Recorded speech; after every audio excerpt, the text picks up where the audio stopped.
langsung berlanjut lagi ke sesi berikutnya yang tidak kalah kerennya dan tidak kalah menariknya juga materinya. Kalau sebelumnya kita sudah belajar fotografi bersama Mas Enggal, saat ini atau berikutnya kita akan belajar tentang videografi bersama content creator dan juga video creator serta video editor Ahmad Busro. Apakah Mas Ahmad Busro sudah ada di room Zoom? Halo, sudah. Ini kedengaran Halo ya? Mas Busro, dengar aman. Iya. Oke. Sudah siap Mas untuk menyampaikan materinya? Coba aku share screen ya. Share screen-nya aman nggak ya? Siap.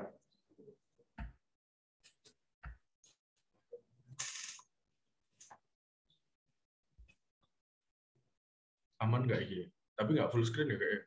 Ya, belum full screen Mas Busro. Monggo dicoba di full screen dulu. Ya, sambil menunggu Mas Busro menyiapkan materinya.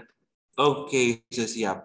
Oke, jadi Mas Busro ini teman-teman merupakan video editor dan kreator di berbagai platform yang sudah ada di Malang dan juga di Jawa Timur ya Mas ya.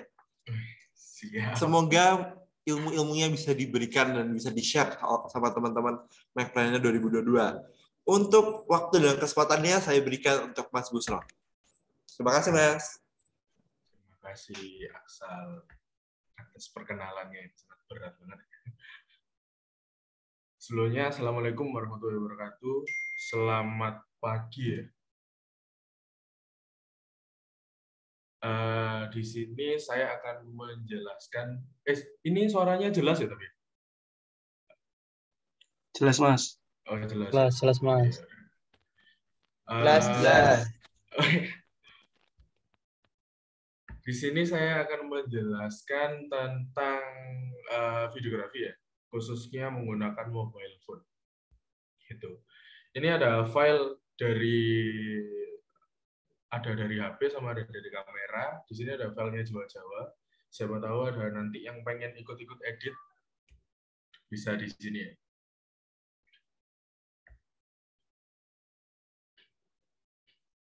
Oke. Kalau udah aku lanjut. Udah nge-scan semua apa?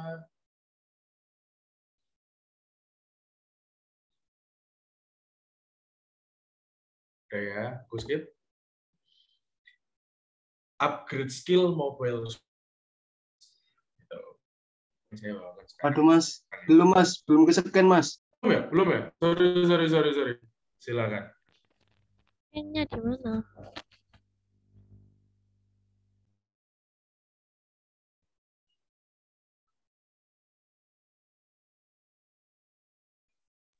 Udah.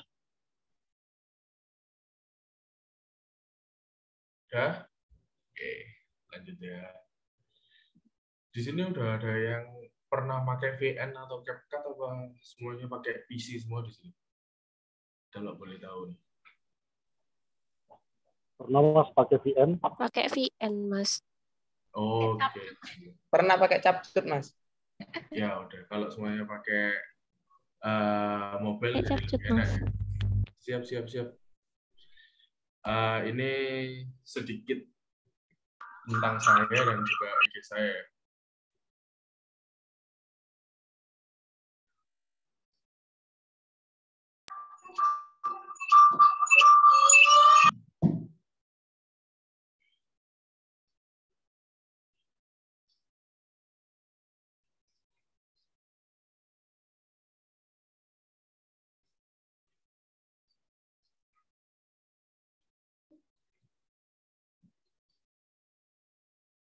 Jadi sebelumnya saya sebelum di Jagoan Indonesia itu memiliki portofolio di UB sendiri dan juga di Arema FC ya, mungkin kalau tahu sepak bola mungkin pasti tahu ya gitu. Dan sekarang saya lebih mengarah ke mobile phone karena ya nggak 100% mobile ya sekarang, maksudnya nggak 100% menggunakan VN CapCut aja, tapi di beberapa klien saya menggunakan itu dan di klien lainnya saya tetap menggunakan PC gitu. Jadi saya mungkin mengetahui gitu, kelemahannya menggunakan kamera dan kelemahannya menggunakan HP. Yang alasan pertama kenapa harus memulai video dan editing di mobile phone. Yaitu alasan pertama ya karena mobile. Bisa ngedit di mana aja, terus kalau mau story tinggal ngeluarin HP, kita ngerekam udah jadi gitu kan. Ngedit bisa di mana aja, ngerekam bisa kapan aja. Itu menurut saya faktor yang penting gitu. Diketahui dari dulu ya, kamera pertama di dunia itu sebesar ini. Gitu. Jadi yang pastinya nggak bisa mobile dan pastinya perlu prepare banget. Dan kamera sekarang DSLR dan mirrorless pun itu tujuannya dibuat semakin kecil tapi semakin bagus. Ya karena itu. Ya karena pengennya itu bisa merekam di mana aja. Gitu. Tapi kelemahannya kamera itu juga perlu laptop atau PC untuk editing kan. Maksudnya nggak kayak HP yang udah ada kamera plus ada software-nya buat ngedit. Gitu. Kamera itu cuma bisa ngerekam aja. Gitu. Next. Alasan kedua yaitu spesifikasi yang semakin sempurna. Ini saya pakai contohnya iPhone ya. Dari 2013 itu mungkin iPhone 5 atau iPhone 6 ya. Itu gambarnya itu seburuk ini, sejelek ini, yang akhirnya di 2018, kalau nggak salah ini udah iPhone X itu udah tambah tajam, tambah lebih cerah, dan ya hasilnya sebenarnya hampir ya, slightly mirip sama kamera yang profesional. Yang alasan ketiga, affordable. Affordable itu bisa diartikan hemat, gitu ya, untuk dari segi biaya, segi tempat. Soalnya biaya perawatan dan upgrade itu perlu dipertimbangkan. Kenapa kok seperti itu?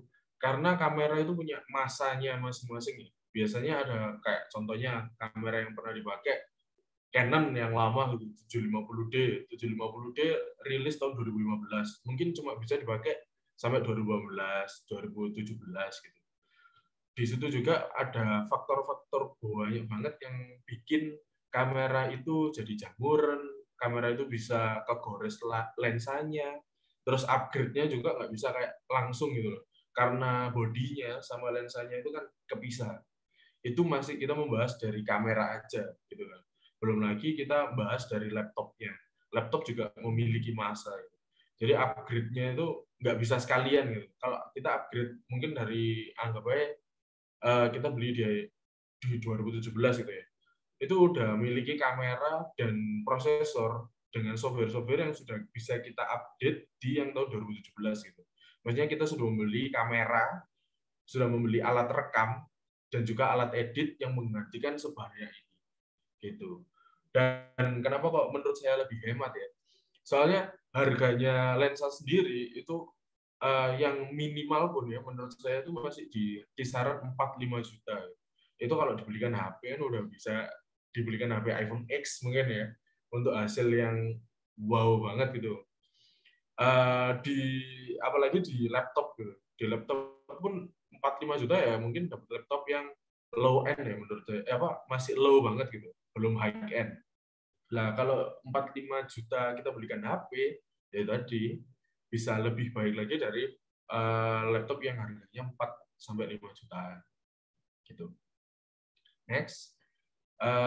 Yang kedua, cara memaksimalkan pengambilan video. Di sini karena saya sekarang ya sedang menempuh kuliah di Universitas Brawijaya, saya sendiri sedang kuliah di jurusan film dan televisi. Jadi menurut saya faktor terpenting ketika kita mau ngevideo yaitu tell story to audience. Sejelek-jeleknya video ketika itu memiliki story di belakangnya, kita masih bisa menjelaskan apa maksudnya itu. Gitu. Jadi walaupun anggap aja kita bikin video pakai kamera yang bagus, pakai HP yang high end, gitu. Tapi videonya itu ya video iseng, video jedak-jeduk gitu mungkin ya.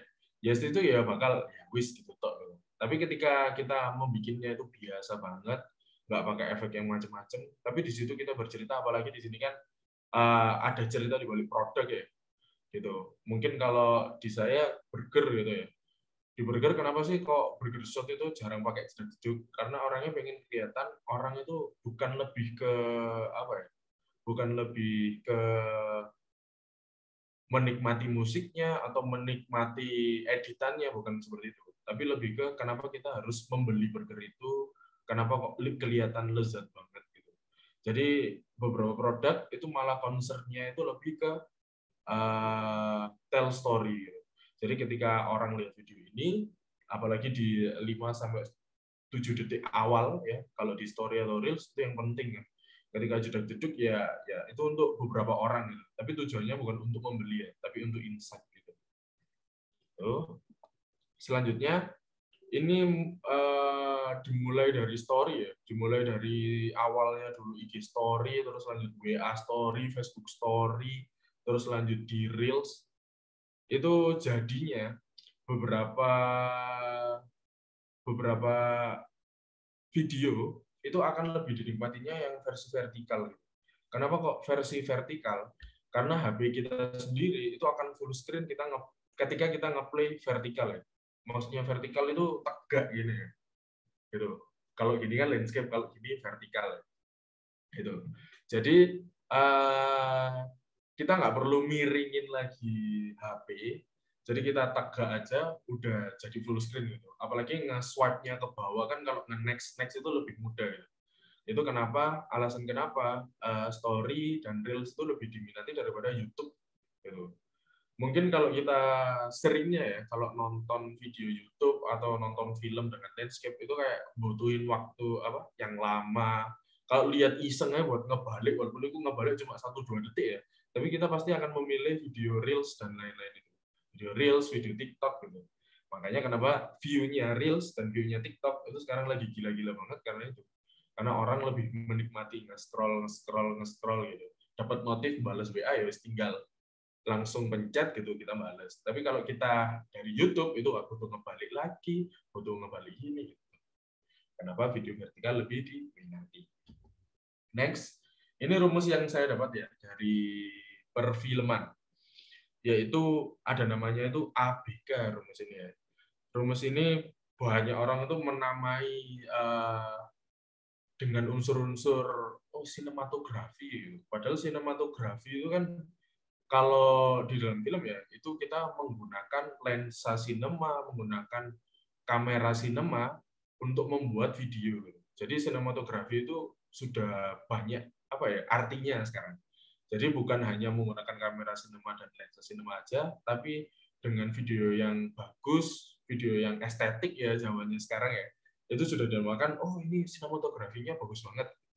Nah sebenarnya kalau kita melihat dari sisi film itu ada 3 rumus ini, yaitu ABK atau bisa disebut ini A-roll, B-roll, dan K itu keterangan. Nah, saya akan mencontohkan di next. Di sini ada video.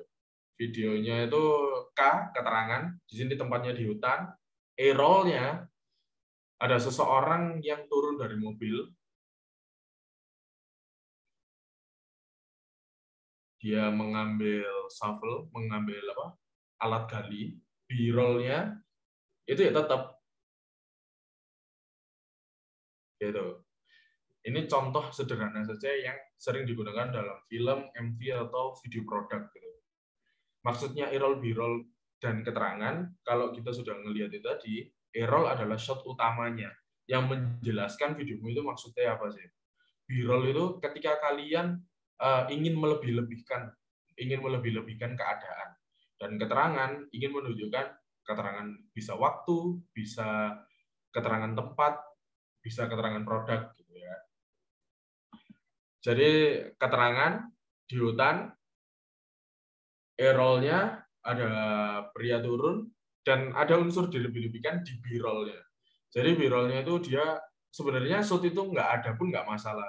Tapi karena ingin mengandung unsur sinematografi, di sini dia pakai highlight-nya itu. Ketika dia menggali, itu lebih di zoom in lagi. Seperti itu. Selanjutnya itu FPS. FPS itu apa sih? FPS adalah frame rate per second. Frame per second. Jadi frame per second itu banyaknya frame dalam 1 detik gitu. Ini bahaya banget, orang-orang itu cuma gunain 24 fps atau 30 fps aja ya di HP ya. Terus pengennya slow-mo gitu. Jadi ketika di slow-mo kita lihat di 24 fps ini, ketika di slow-mo dia akan lag banget gitu. 30 fps juga lag, dan di sini saya merekomendasikannya menggunakan 60 fps ya. Karena walaupun dia di slow-mo, dia tetap smooth. Ini gambaran ketika frame rate itu berubahnya bola-bola kecil. Kita aplikasikan dalam video ya. Ini adalah contoh slow motion dan FPS dalam video ya. Jadi di sini ada penggunaan sama juga 24 fps, 30 fps, 24 fps ketika di slow mo itu akan masih lag gitu, masih patah-patah. 30 fps juga.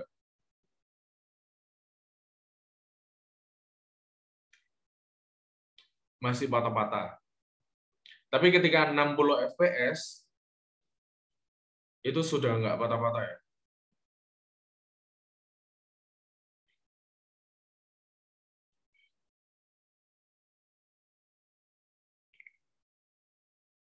Nah, di sini kenapa nggak patah-patah? Karena itu tadi slow-mo yang 50%, ketika kita menggunakan 30 fps saja atau 24 fps, ketika di slow-mo 50%, itu motong dari setengahnya. Jadi 24 fps itu jadi 12 saja, 30 fps jadi cuma 15. Lah, kenapa ini yang 60 fps itu jadi nggak lag? Karena 60 dipotong jadi 2, masih 30 fps. Gitu. Jadi saya merekomendasikan, HP-HP sekarang kayaknya udah sampai 240 fps dan lain-lain gitu. Tapi saya nggak menyarankan pakai yang sebesar itu ya. 60 fps aja udah cukup banget buat video-video gitu. Next, di sini ada perkenalan tentang lensa. Banyak banget lensa-lensa di HP sekarang ya, ada yang 2, ada yang 3, ada yang 4, tapi yang utama itu menurut saya yang paling bagus gitu. Karena di yang tele itu biasanya hanya ngezoom, di ultra wide itu hanya wide gitu. Tapi itu menurunkan kualitas biasanya. Di sini apa sih perbedaannya? Lah, lensa yang sering kita gunakan, lensa utama itu berada di milimeter 26.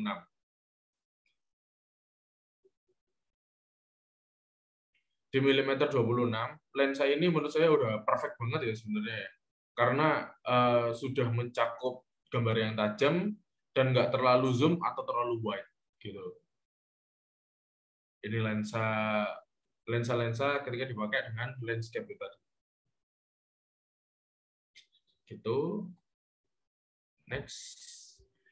Nah, ini faktor terpenting ya ketika menggunakan mobile phone ya. Sebenarnya yang nggak bisa dilawan oleh mobile yaitu mode yang auto, kecuali setiap HP memiliki mode yang manual ya. Karena ketika kita menggunakan mode auto itu biasanya ISO atau kepekaan cahaya itu otomatis di kondisi yang gelap gitu.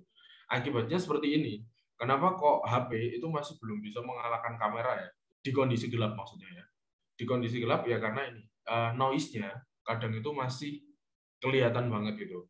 Jadi walaupun pakai HP sebagus apapun, menurut saya noise-nya di HP-HP itu masih belum bisa mengarahkan sensor yang sebesar Nikon Z6 ini. Nikon Z6 itu kita asumsikan dia mirrorless dan DSLR gitu ya. Jadi saya menyarankan banget ya, ketika ngetik menggunakan HP, ketika memvideo atau memfoto menggunakan HP, faktor yang terpenting adalah cahaya. Karena ketika menggunakan mode auto, cahaya itu tadi buruk, dia akan menimbulkan noise seperti ini. Gitu.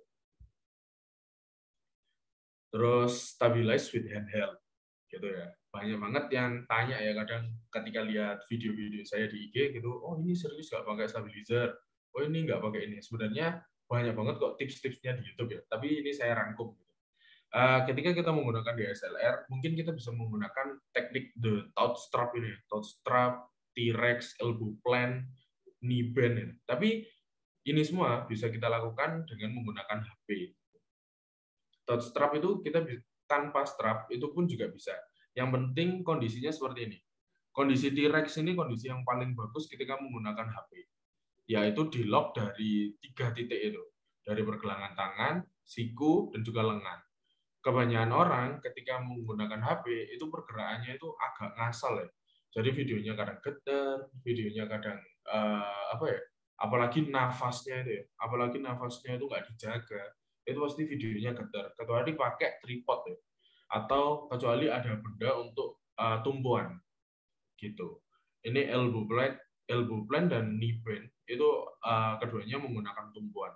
Tapi T-Rex ini yang saya sarankan. Di posisi ini, ketika kita ngelok di ketiga titik itu tadi, pergerakan itu nggak jadi nggak ke atas bawahnya itu nggak berlebihan gitu. Jadi lebih stabil lagi. Tuh.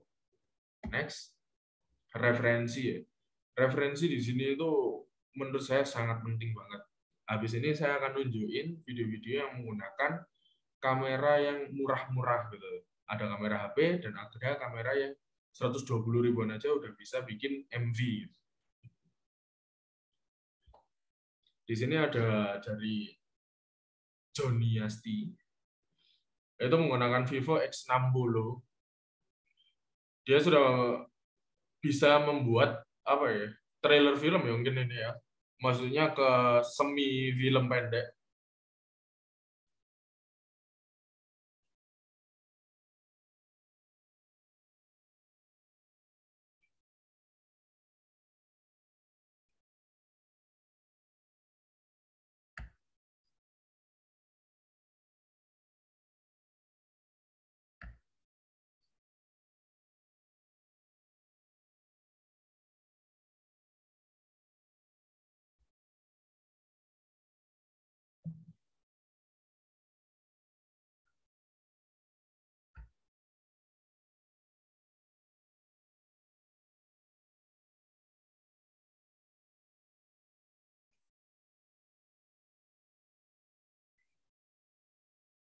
Ini menggunakan HP Vivo aja ya.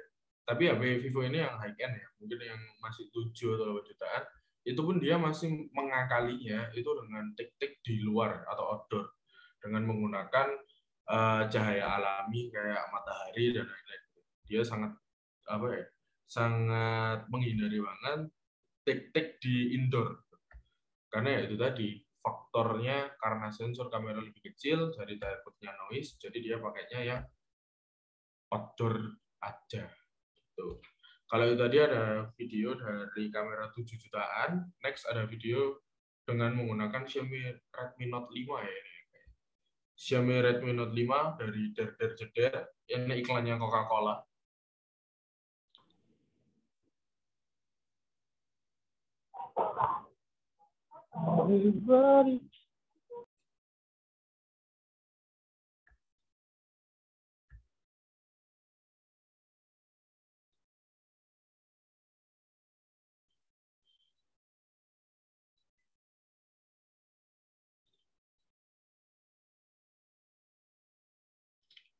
Bagi yang nggak tahu, Der itu salah satu editornya Candalio ya dulu, sekarang udah ada di Daunnet. Jadi dia mengakalinya ketika menggunakan HP aja, itu dia pun juga pakai alat yang seadanya ya. Ini ada flash yang untuk rim light itu, untuk di belakang kiri itu dari flash kameranya. Terus untuk fill light-nya dia pakai lampu meja ini aja.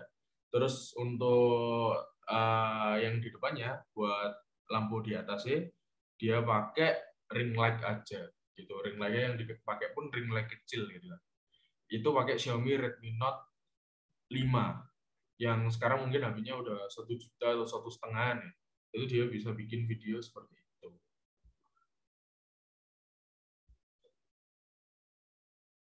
Next. Ini kalau itu tadi pakai HP ya, kalau ini pakai kamera harga 120 ribuan. Jadi Ivan Saputra Alam ini men-challenge dirinya. Dia pakai banyak banget yang memprotes tuh kayak wah pasti yang kamera yang digunakan itu bagus gitu, mahal puluhan juta gitu. Jadi dia membuktikan ke followersnya ke orang-orang yang memprotes itu tadi, dia bisa beli kamera di Tokopedia ya, kameranya cuma 250 atau 125 ribu gitu. Itu dia pakai kamera VHS yang lama banget ya, yang apa ya, itu bukan efek VHS tapi emang sejelek itu gitu. Dia bikin MV.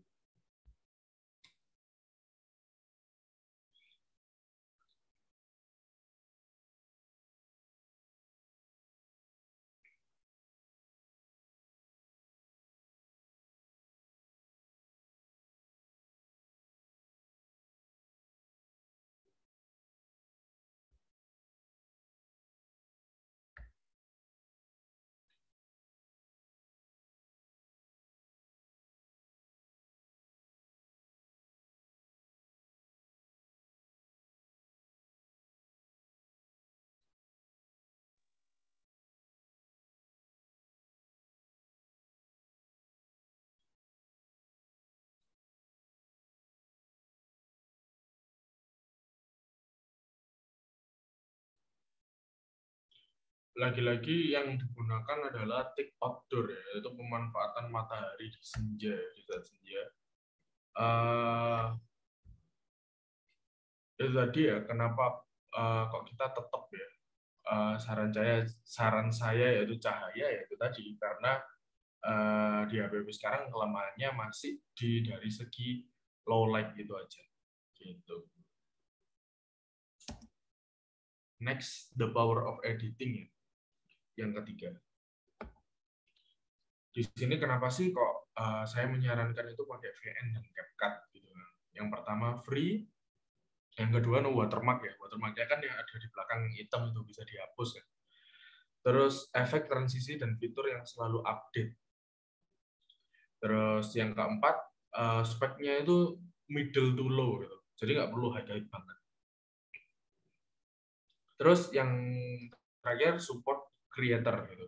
Jadi kalau kalian itu nguploadnya ke TikTok terus nge-tag VN dan CapCut ini pakai linknya, itu kalian akan dapat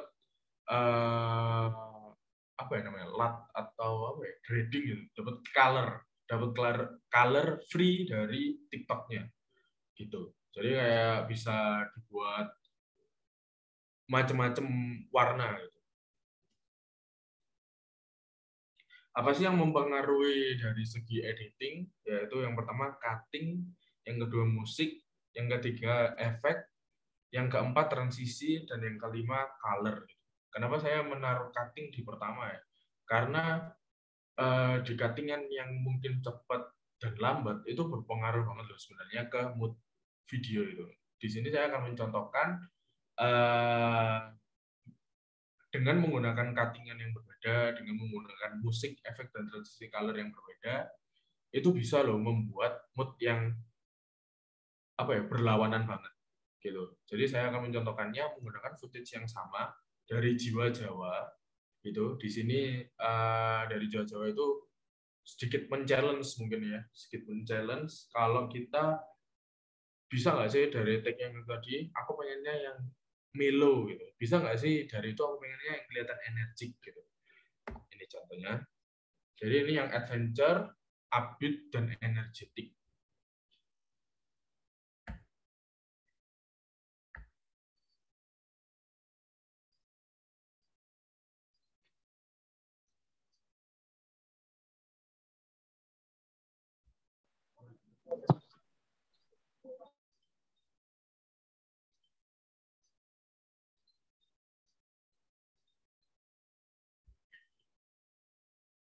Mulai lagi ya, sorry.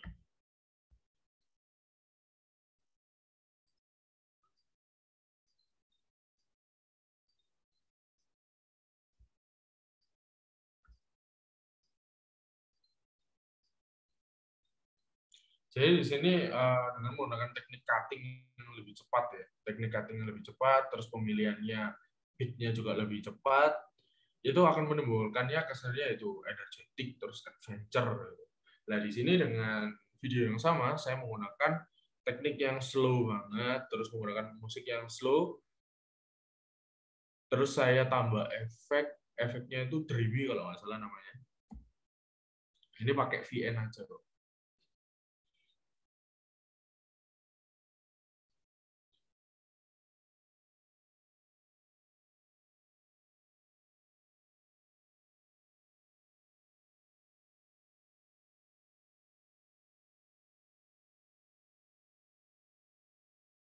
seorang.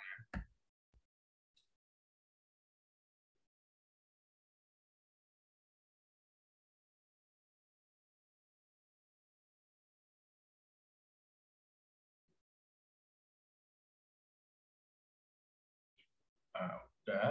Jadi di yang ini saya menggunakannya yang itu tadi slow motion.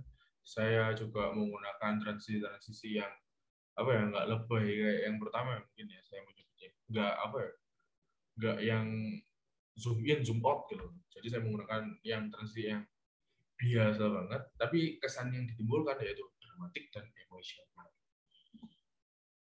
Yang terakhir, practice makes perfect gitu ya. Jadi di sini karena goals-nya ya, mungkin saya harus nge-push teman-teman nih ya kan. Jadi saya itu tadi di awal udah saya beri video, dan videonya juga sama yang kayak dua ini.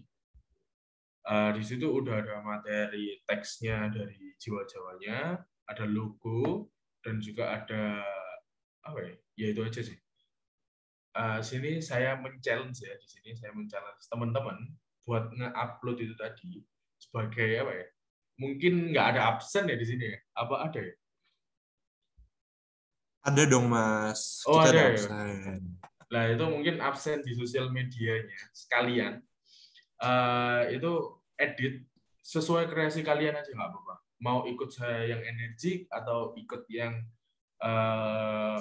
mood kayak tadi yang slow banget, yang mellow, dramatik, itu terserah mau pilih yang mana.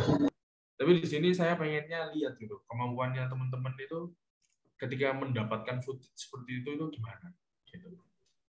Gitu sih. Ya walaupun footage-nya apa ya sama semua, nanti kesannya itu saya pengen lihat di akhir ya. Itu gimana sih teman-teman itu kemampuan editingnya gitu. Ya, dasar. Oh ya, sesi tanya jawab ya? Iya, berarti sesi materinya sudah selesai ya, Mas Busro ya? Oke, siap. Oke, jadi teman-teman nanti kan Mas Busro tadi sudah ngasih challenge tuh. Kalian bisa nge-tag IG-nya Macpreneur sebagai hasil pengumpulan untuk tugasnya nanti ya. Kayak tugasnya dari Mas juga kemarin, kan bakalan kita upload juga untuk di Instagramnya kita. Siap. Oke, sekarang saya akan buka sesi tanya-jawab dari materi videografi ini. Mungkin ada yang mau raise hand, kami persilakan. Oke, ini ada, sudah banyak Mas Busro nih yang mau bertanya, Mas. Untuk yang pertama akan saya kasih kesempatan untuk Joyo Tembung Farm atas nama Zudit. Kami persilakan. Baik, terima kasih. Mohon izin, apakah suara saya sudah terdengar? Dengar. Mohon izin, saya sudah Sulistiawan dari Joyo Tembung Farm, yakni usaha tentang penyediaan tentang segala kebutuhan di bidang pertanian peternakan.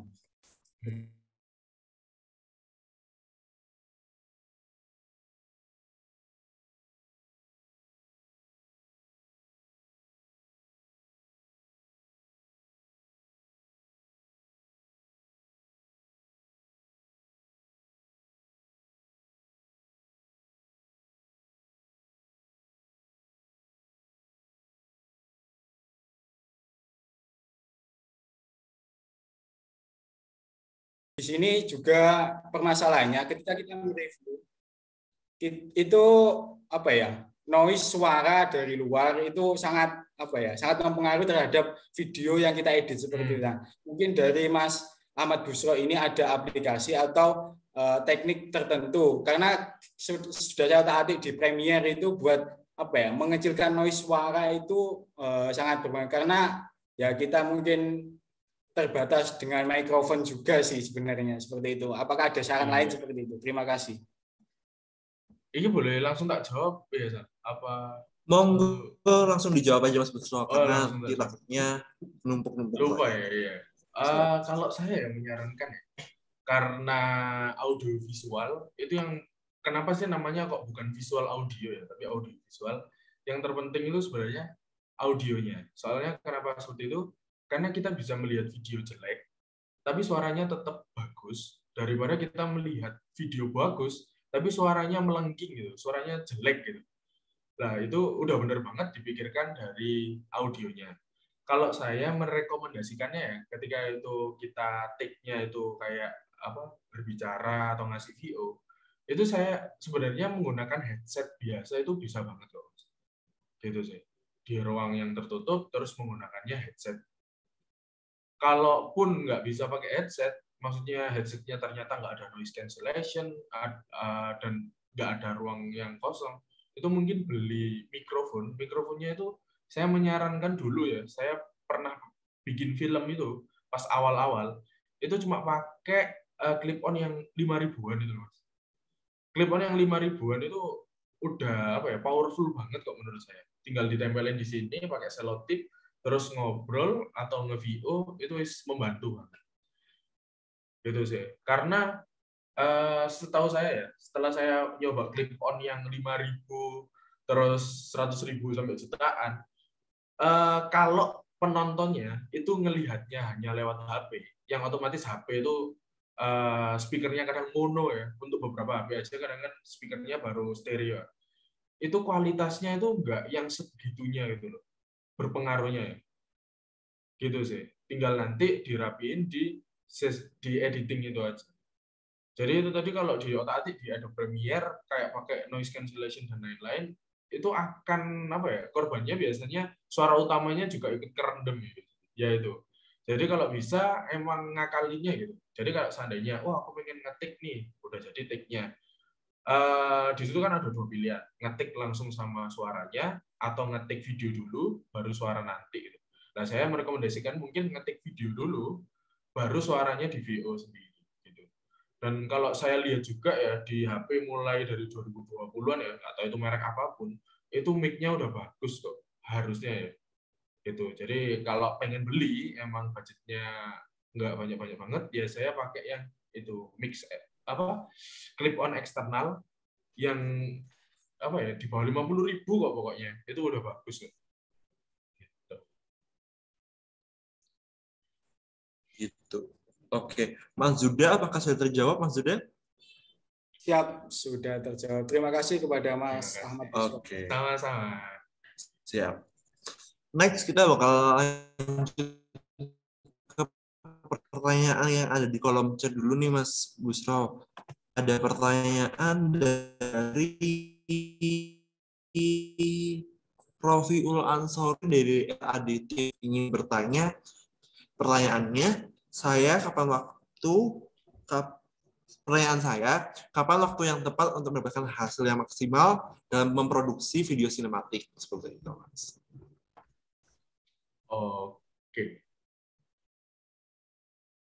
Kalau menurut saya ya, kalau kita lihat dari beberapa video tadi aja, Kak Joni Estiardi yang dari Vivo tadi, terus dari Ibnu Saputra Alam,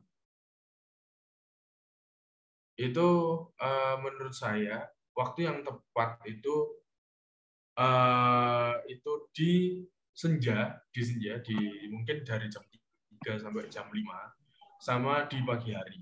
Di pagi hari ya mungkin pokoknya nggak sampai di atasnya jam 9. Kenapa kok seperti itu? Karena kalau matahari udah di atas ya, udah di atas kayak jam 11, jam 12 gitu.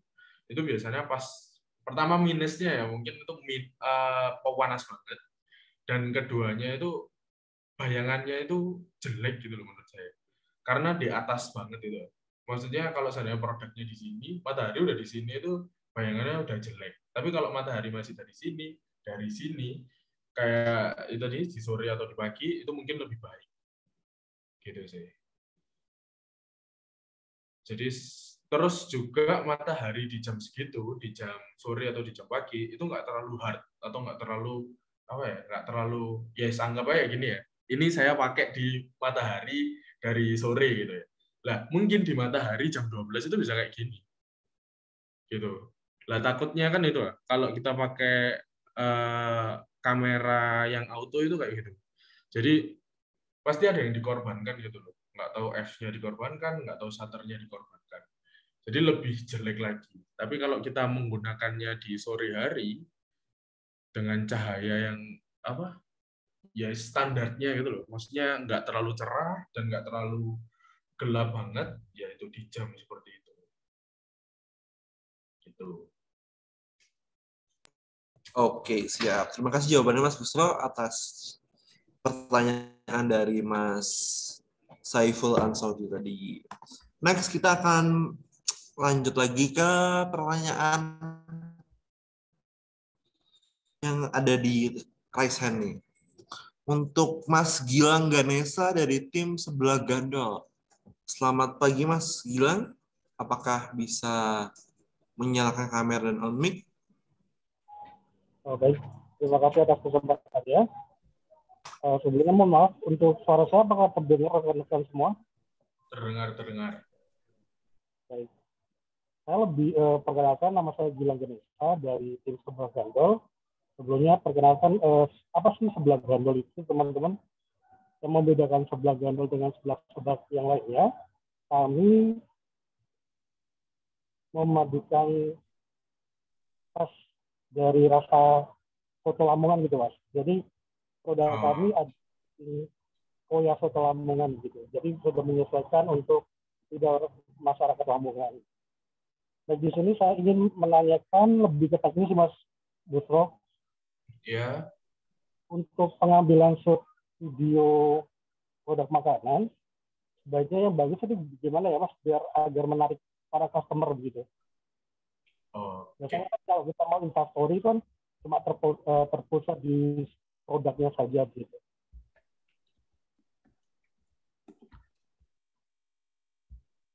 Monggo Mas Busro langsung dijawab. Iya, sebenarnya di sini ya, tricky banget ya, kayak produk itu. Kenapa kok tricky banget? Karena apalagi ini produknya dari sampean sendiri gitu, yang otomatis bosnya itu juga Anda sendiri gitu kan. Jadi pengennya itu kan saya udah tadi di awal menyebutkan pengennya itu yang kelihatannya kayak jedak-jeduk buat nyari insight, apa pengennya kelihatan lapar gitu. Di situ dulu ya masih jawab. Pengennya pengen kelihatan lapar apa pengen nyari insight aja dulu. Gitu. Jadi kalau mungkin sudah dari nyari insight ya tinggal ngikuti tren aja gitu. Trennya ngetiknya dari depan, ya dari depan gitu aja sih. Soalnya ketika kita lebih fokus ke produk, itu kadang itu take-nya atau angle-angle yang digunakan itu berbeda banget gitu loh. Kayak contohnya ya ini ya. Bentar.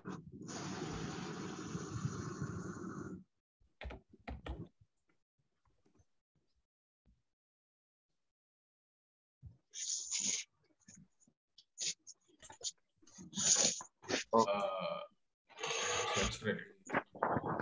Izin share screen.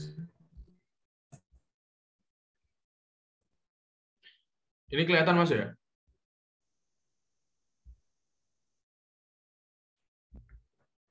Siap. Kelihatan ya Sal? Siap. Busro. Aman. Oke. Di sini saya mencontohkan beberapa pekerjaannya saya juga. Gitu. Kalau di sini angle yang digunakan itu akan berbeda banget ya dengan sebelah. Kenapa kok beda banget? Karena burger sama sebelah itu ya sama-sama makanan, tapi triknya itu juga beda. Kenapa kok beda? Karena burger sendiri itu adalah makanan yang berlapis gitu, yang tipikalnya makanan itu tinggi gitu. Tapi kalau seblak mungkin ditaruh mangkok udah gitu kan. Nah ini tergantung lagi gitu. Pengennya kalau minuman atau ini itu dari eye level, jadi dari mata memandang gitu. Kalau di high level high angle, dari high angle itu akan kelihatannya ya flat banget gitu. Tapi itu berkebalikan dengan seblak. Lah kalau seblak saya menyarankannya itu dari high angle. High angle itu yang kayak gimana? High angle itu kayak gini. Kayak gini. Jadi high angle itu makanannya di bawah, tapi kita ngetiknya itu dari atas. Gitu. Jadi di sini kita bayangkan ya, ini seblak gitu, itu akan lebih kelihatan. Jadi jangan pakai eye level. Soalnya kalau pakai eye level itu yang kelihatan mangkok itu. Gitu sih. Di situ juga bisa kayak dimainin, nggak tahu isinya dikeluarkan, nggak tahu kayak reviewer lah. Menurut saya reviewer itu juga pakai teknik-teknik ini juga kok. Gitu. Jadi untuk produk yang dia flat kayak seblak, bakso dan lain-lain ya, itu saya menyarankannya pakai high angle. Tapi untuk produk yang berlapis, nggak tahu itu minuman atau apa ya mungkin ya, kayak susu kotak gitu-gitu, itu kayaknya bagusnya kayak gini. Jadi kelihatan, oh lapisannya itu ada apa? Oh, ada roti, ada sayur, ada keju, ada beef-nya gitu. Gitu sih. Siap. Bagaimana Mas Gilang? Apakah sudah terjawab pertanyaannya? Baik, terima kasih atas pertanyaannya. Jawabannya Mas Dito sangat keren sekali.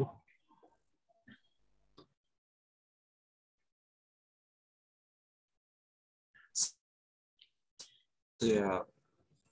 Oke, saya akan mengundang untuk kreativator Mawar atas nama Ahmad Faiz. Bersilakan. Selamat siang, Kak. Halo, selamat siang. Di sini saya bertanya tentang settingan kamera. Nah, kadang kan ada sih video yang memvideo monitor sepertinya, itu ada flicker cahayanya. Nah, itu cara mengatasinya itu bagaimana? Dan kan kadang settingan FPS dan shutter speed itu kadang berpengaruh. Nah, itu bagaimana, Kak? Terima kasih. Oke. Kadang untuk flicker ini. Flicker itu sebenarnya kan terjadi karena sebenarnya lampu atau layar monitor itu sebenarnya itu berkedip gitu. Tapi kedipannya ketika layar itu tadi bagus ya, itu kedipannya nggak kerasa. Maksudnya nggak hitam gitu loh. Nggak ada kayak TV lama dulu kan ada kayak seret-seret hitam gitu. Nah, kalau lampu flicker itu kebanyakan apa ya namanya? Nggak tahu HZ ya mungkin nyebutnya HZ-nya itu kecil gitu. Kalau kejadiannya nggak tahu itu merekam layar atau kita pas ngevideo lampu jadi flicker, itu biasanya bisa diakalinya dengan settingan shutter. Gitu. Jadi pakainya settingan shutter itu kalau nggak salah ya tergantung FPS-nya yang dipakai. Kalau setahu saya dengan pakai 120 fps atau 60 fps itu biasanya kalau bisa itu di bawah 50 atau 40 shutternya. Gitu. Tapi kita jadinya mengorbankan FPS-nya. Jadi bisa diturunin dulu FPS-nya ke 30 baru kita nurunin shutternya. Gitu. Soalnya kalau layar, kenapa sih kok layar itu flicker gitu ya? Karena HZ-nya layarnya kecil. Jadi bukan salah kameranya, tapi salahnya HZ-nya itu tadi. Jadi kan biasanya monitor gaming itu kan 144 Hz, 60 Hz gitu. Jadi semakin kecil dia biasanya semakin flicker. Gitu sih. Dan juga ada beberapa jenis panel ketika itu ditangkap kamera itu ya itu kejadiannya akan flicker. Tapi setahu saya kayaknya beberapa HP itu udah nggak flicker kok. Gitu sih. Jadi mungkin untuk mengakalinya, mending kalau emang pengen terpaksa nih, wah konsepku udah terlanjur, aku pengen pakai laptop atau pakai HP gitu ya. Maksudnya buat nampilin di situnya. Mungkin bisa pakai green screen gitu. Jadi nggak tahu monitor atau laptopnya itu ditempel kertas green screen, jadi nanti tinggal di masking ya. Mungkin lebih ribet ya, tapi hasilnya lebih bagus menurut saya karena kita bisa ngatur lagi apa yang ada di dalam itu. Yang ada di dalam monitor itu bisa diatur sendiri. Gitu sih. Siap. Terima kasih Mas Busro atas jawabannya. Terima kasih, Kak. Untuk Mas Ahmad, apakah sudah terjawab? Sudah, Kak. Siap. Oke, kita akan berlanjut ke satu pertanyaan dari kolom chat. Dari atas nama Umam untuk tim Sanggah Lestari. ingin bertanya nih Mas Busro terkait video pengenalan produk. Apakah ada step-step yang harus kita siapkan agar menghasilkan video yang baik, khususnya agar bisa tersampaikan isi videonya dan mendapatkan feedback dari market yang kita tuju? Terima kasih. Untuk Mas Busro, dipersilakan untuk menjawab, Mas. Sebenarnya step-step untuk kita video yang bagus itu tadi saya menyebutkan kalau ada dua ya, kita mau cari insight apa cari bagusnya gitu. Nah, sebenarnya kita bisa mengkombinasikan keduanya, tapi butuh timing banget. Karena kita nggak tahu apa yang sedang viral, dan ketika yang viral itu nggak berhubungan, ya kita jadinya kurang banget itu loh, dari segi insight. Jadi tergantung. Kalau sebenarnya ya, kalau kita pengen bikin video yang fokus di bagus, kita bisa pakai Facebook Ads atau TikTok Coin ya mungkin. Itu buat supaya lebih banyak yang melihat gitu. Tapi kalau emang nggak ada budget untuk mempromosikan, saya merekomendasikannya yaitu tetap kita mengikuti keviralan yang ada atau tren yang ada, tapi jangan melupakan jati diri kita gitu. Kalau emang pengen effortnya lebih ya, contohnya, sekarang lagi demo, ya ada adegan demo, kita bridging, kita hubungkan adegan demo itu tadi dengan produknya gitu. Jadi kalau emang targetnya, aku pengen nih targetnya semakin banyak, aku pengen targetnya semakin luas, ya itu tadi kita ngelempari ke, sekarang lagi viral demo kan luas banget yang membahas gitu. Nah kita bridgingin apa hubungannya ya demo dengan produk kita gitu. Jadi setelah itu tadi sudah kebentuk ya ceritanya, ide ceritanya udah kebentuk, tinggal bikin storyboard. Setelah dibikin storyboard, kita cari mood editnya gimana, setelah itu baru kita take. Gitu sih. Jadi langkah-langkahnya seperti itu. Ketika udah dapat ide, kita bikin storyboard dan kita bikin storyboard di edit juga. Jadi seenggaknya kita tahu gitu. Aku bisanya ngeditnya stylenya seperti ini. Aku bisanya seperti ini. Jadi ketika kita udah ngetik itu nggak jadi sia-sia. Soalnya takut ketika kita mementingkan salah satu, nggak tahu keviralan, nggak tahu ke ke sinematikan.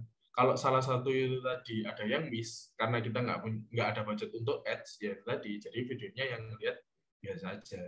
Tapi ketika itu tadi kita cuma punya insight yang tinggi, tapi produknya di situ nggak kelihatan banget ya percuma juga. Gitu. Jadi kalau emang menurut saya standar bagus ya itu tadi ngikuti ketrenan, tapi juga di situnya juga bagus gitu. Maksudnya videonya juga bagus. Gitu sih. Apa menjawab ya? Apa aku keluar dari... Sudah terjawab kok, Mas. Aman-aman. Iya. Terima kasih Mas Busro atas jawabannya. Next kita akan ke satu pertanyaan lagi dari tim penyetan acak untuk Mas Muhammad Dimas. Monggo pertanyaannya untuk Mas Busro. Yang cewek nggak dipilih, Sat. Kasih gitu, Mbak. Ya sini untuk penyetan dulu ya. Iya. Untuk penyetan acak dulu nih, Mas Muhammad Dimas, apakah bisa menyalakan kamera dan on mic? Oke, kalau nggak bisa langsung kita lempar nih. Tadi Mas Busro request mbak-mbak yang cantik nih. Ada dari yang mana nih Mas Busro? Mau yang mana? Terserah wes, terserah. Oke, terserah. Baik. Kalau dari boleh deh untuk tim Jamet Kuproy brand dipersilakan. Assalamualaikum Kak. Waalaikumsalam.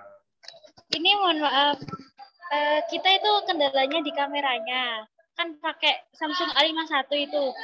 Nah, nyendat itu hasil videonya biasanya. Terus bisa nggak kita ilangin nyendatnya itu? Nyendat itu sebenarnya banyak banget ya. Maksudnya bisa jadi FPS-nya itu turun. Bisa jadi nyendat itu gara-gara di editingnya. Itu nyendatnya itu yang kayak gimana? Itu kayak waktu kita bikin TikTok nih. Ya langsung hasil videonya itu kayak nggak bisa soft lancar gitu, nggak bisa. Jadi kayak ada ngandatnya gitu. Nyendatnya bukan glitch ya tapi tahu ya tapi glitch ya. Bukan glitch ya? Bukan. Glitch itu kayak ada warna-warna ngasal gitu. Nggak ada ya? Bukan gitu. Kayak apa ya? Tek cepat gitu, nggak bisa mulus. Oh, ini di mulus biasanya. Kalau mulus itu skincare, enggak. Biasanya kalau Bisa aja, Mas. biasanya nyendat itu di settingan FPS-nya. Jadi bisa masuk ke menu video. Coba dilihat aja. Nanti di menu video itu FPS-nya biasanya dipakai untuk 30. Gitu. Jadi dirubah ke 60 aja dulu. Soalnya biasanya video-videonya kan nggak tahu pakai slow-mo mungkin ya. Itu pasti nyendat ya. Iya. Ya itu biasanya karena itu tadi sesuai penjelasan saya tadi itu. Jadi kalau bisa itu pakai FPS-nya 60 FPS nggak apa-apa. Kalau ditingkatin FPS-nya itu slow-mo-nya harusnya jadi smooth ya. Terus di CapCut itu juga ada. Sebenarnya ngevideonya itu jangan pakai langsung dari TikTok atau dari IG. Gitu ya. Jadi jangan apa dari pengambilan view-nya juga kan ini produknya otak-otak ini. Itu apa dari atas atau gimana juga? Kalau otak-otak itu eye level sebenarnya bagus ya kayak. Otak-otak itu kayak apa ya? Bentuknya kayak gimana ya? Bandeng, ikan bandeng. Ikan ya, bandeng yang gini. Yang mirip sama produknya itu apa? Nggak tahu kayak burger yang berlapis atau kayak tempe atau kayak bisa bayangkan bandeng presto. Oh iya kayak bandeng presto gitu. Iya, tapi ini otak-otak itu bukan bandeng presto. Jadi kayak apa? Ini dikeluarin dulu isinya, dagingnya, terus habis itu dicampur bumbu nanti dimasukin kalau lagi. Kayak nugget gitu bukan? Bukan ya? Bentuknya bandeng gitu. Iya, bentuknya tutup bandeng, ikan bandeng. Bentuknya ikan bandeng, Mas Busro. Iya, itu menarik banget ya kayak. Kayaknya kalau pengennya ya bentuknya ikan bandeng maksudnya itu kan lebar gitu. Lebar dan panjang ya pastinya. Iya, panjang. Itu saranku sih dari kayak sebelah itu tadi, dari high angle. Jadi dari atas ngambilnya, bandengnya di bawah gitu sih. Kenapa kok seperti itu? Karena biar kelihatan utuh gitu. Utuh satu ikan gitu.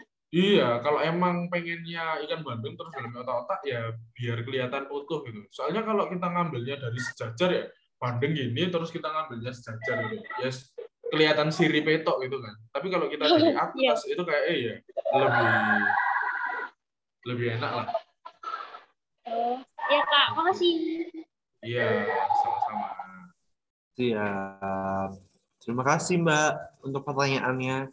Oke, saya akan memberikan satu pertanyaan dari kolom chat nih Mas Busro dari Bos Jamurindo atas nama Farah Luki. Iya. Yang paling penting tadi kan Mas Busro sempat mention kalau yang paling penting dalam pembuatan video kan ISO, aperture, shutter speed.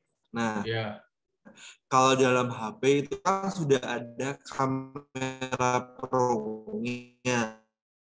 Tapi terkadang masih bingung Mas untuk penggunaannya seperti apa. Lah ini butuh banget. Seperti yang saya katakan terakhir ya, tadi practice make perfect ya. Kalau kita menggunakan HP, tapi kita tetap menggunakan fitur manual yang otomatis kita seperti menggunakan kamera manual ya. Itu sering-sering latihan. Jadi segitiga exposure yaitu ISO, aperture dan shutter itu lebih tricky lagi di HP gitu sih. Jadi kalau emang niat menggunakan seperti itu ya sering-sering digunakan aja. Karena tipsnya itu kadang ya kita sudah memahami, kalau ISO naik itu gini, kalau aperture turun itu gini, kalau shutter naik itu gini. Tapi ketika kondisinya itu tadi tiba-tiba gelap gitu, itu settingannya akan berubah lagi dengan settingan yang sudah kita hafal dari awal gitu sih. Jadi tipsnya mungkin kalau shutter itu seharusnya dua kali FPS kita. Seandainya kita pakai 30 fps atau 60 fps, itu kita pakainya shutternya 60 atau 120. Itu sudah harus pasti ya. Terus kalau ISO, kalau bisa jangan lebih dari 800. Terus kalau aperture itu nggak masalah sih. Mau f1,8, mau 2 atau 1,6, itu terserah. Tapi kalau ISO jangan ketinggian ya, maksudnya jangan di atas 800. Terus kalau bisa shutter itu 2 kali FPS-nya kita, tinggal dikalikan aja. Gitu. Siap. Terima kasih banyak Mas Busro atas jawabannya.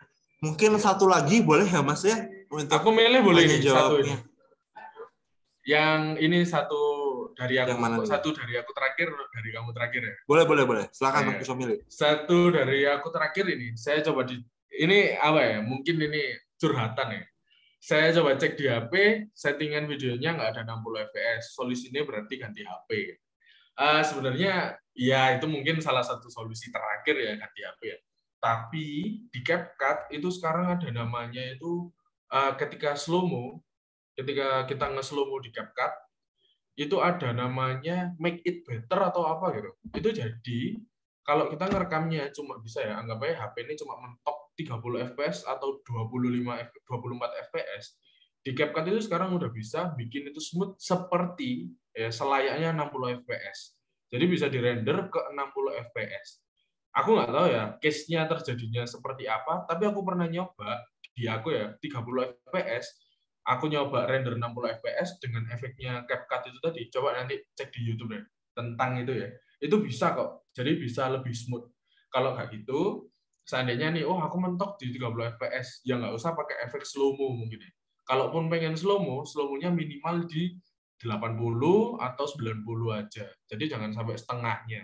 Karena kalau di itu kan masih 20 fps masih bisa. Gitu. Tapi di itu sih, kenapa kok kan aplikasi CapCut itu dinamakan aplikasi haram itu seperti itu. Karena sebenarnya dulu ya di Premiere itu ada namanya optical flow. Optical flow itu merubah fps dari 30 bisa jadi 60, bisa jadi terserah. Jadi slow-mo-nya 30 fps itu bisa jadi 40% atau bahkan 30%, tapi dengan menu optical flow. Nah sekarang baru update ini ya, di bulan kemarin, Februari kalau nggak salah, Februari atau Maret, itu CapCut sudah menggunakan optical flow. Tapi namanya bukan optical flow, nama kerennya itu slow-mo make it better kalau nggak salah namanya di itu. Gitu, jadi nggak harus. Oh enak, siap nanti siapa? Siap. Mau beli iPhone boleh. Motivasi itu teman-teman. Ya. Berarti tipsnya dari Mas Busro yang paling penting praktis make it better tadi itu ya Mas. Oh siap, itu harus deh. Siap. Oke Mas Busro, sebelum kita tutup sesinya Mas Busro nih, dari Mas Busro sendiri, apakah ada motivasi yang mau disampaikan untuk teman-teman peserta ataupun closing statement dari Mas Busro sendiri seperti apa? Monggo Mas. Apa ya? Kebanyakan orang yang saya temui ya ini mungkin sedikit cerita ya. Itu selalu itu kadang bilang kayak, kameraku aku nggak punya kamera, bahkan gitu ya. Atau nggak itu kameraku cupu, kalau gitu HP-ku cupu. Gitu ya. Biasanya itu dia langsung patah semangat di situ. Gitu. Padahal kalau aku pun ya di Arema dulu itu bersaing dengan orang yang lensanya panjang-panjang ya. Apalagi kalau musuh Persija gitu ya. Ketika musuh Persija itu orang tuh bawa lensa itu panjang-panjang dan lebar-lebar gitu. Yang itu hasilnya tajam banget gitu. Tapi ya sudah, itu mereka gitu loh. Mereka didukung dengan kondisi, mereka didukung dengan keadaan yang itu mereka emang kaya gitu kan.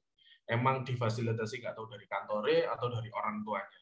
Tapi jangan meniru mereka gitu. Kita berkaca pada diri sendiri, kita punyanya apa sih? Dulu aku awal banget, itu aku pakai GoPro. Di Arema ya, di Arema aku pakai GoPro. Dan dari GoPro itu, aku maksimalin gitu. Oh, lensanya cuma ada wide. Lensanya cuma ada wide dan ya nggak bisa ngatur fokus, nggak bisa ngatur ISO dan lain-lain gitu. Tapi dia GoPro itu setahu kayak dari GoPro 4, GoPro 5 itu udah stabil gitu. Jadi aku menang di stabil. Jadi aku ya keliling, aku nge-shootnya itu take yang wide, bener-bener wide, pemain kelihatan semua, terus tribun kelihatan semua. Jadi aku mainnya di situ. Aku paham kelemahanku. Aku nggak mungkin detail, aku nggak mungkin close up gitu. Jadi aku nangkepnya wide semua. Jadi setelah aku tahu nih kelemahanku kayak gitu, terus akhirnya aku pakai GoPro aja dan ACC aja gitu. Dan pendapatnya Aremania pun juga bagus. Oh ini masih yang pakai GoPro kemarin. Oh ini yang pakai ini ya. Jadi malah dikenalnya lebih dari situ gitu. Kita nggak dikenalnya dari masnya yang kameranya bagus, enggak, malah disuka masnya yang pakai GoPro kemarin gitu sih. Jadi manfaatin aja alat yang ada itu, manfaatin aja, tetap itu praktis terus, karena ketika kita nanti menggunakan HP atau menggunakan kamera seadanya aja, itu kita sudah bisa menghasilkan banyak foto atau video ya dengan produk kita. Cepat atau lambat kamera impian atau HP impian itu akan datang kok, gitu sih. Jadi mungkin kalau belum dapat kamera impian atau HP impian ya belum saatnya emang, karena mungkin HP yang kalian miliki saat ini itu masih kemampuannya masih bisa banget, gitu sih. Siap. Berproses sambil berkarya ya Mas ya. Oke, siap. Oke, kalau gitu karena kita udah di penghujung sesinya Mas Busro nih, sebelum Mas Busro meninggalkan room Zoom, teman-teman, ayo yang belum on cam dulu karena kita mau foto bersama nih sama Mas Busro. Yang belum on cam, dipersilakan on cam. Untuk panitia sudah siap untuk membantu. Oke. Kalau tadi gaya jempol, sekarang gayanya sarang hiu ya, teman-teman. Oke. Dalam hitungan ke-1, senyum semua ya. 3, 2, 1. Sekali lagi. Untuk slide kedua. 3, 2, 1. Untuk yang terakhir. 3, 2, 1. Oke. Terima kasih banyak Mas Busro atas insight-insight yang menarik dan sangat-sangat membangun banget nih buat teman-teman semua. Monggo untuk Mas Busro kalau ingin meninggalkan room Zoom, kami persilakan. Ya. Gimana nih teman-teman untuk day 3-nya udah seru banget kan pastinya untuk mendapatkan insight-insight mengelola atau memproduksi konten-konten fotografi dan maupun videografi. Siap. Makasih atas ilmunya untuk Coach Busro dan Coach Enggal. Tidak lupa kami juga ingin mengingatkan untuk seluruh peserta untuk absensinya 2 kali ya teman-teman ya. Untuk pagi dan siang hari ini. Dan itu linknya berbeda. Kalau ketinggalan bisa langsung cek di grup WhatsApp ataupun di kolom chat yang ada di sini. Akhir kata, saya Axel Haikal ingin mengucapkan banyak terima kasih atas perhatian dan partisipasi teman-teman semua. Jika ada kesalahan, kami mohon maaf sebesar-besarnya. Wassalamualaikum warahmatullahi wabarakatuh. Selamat siang semuanya. Waalaikumsalam warahmatullahi wabarakatuh. Terima kasih materinya pada pagi hari ini. Terima kasih. Terima kasih. Terima kasih.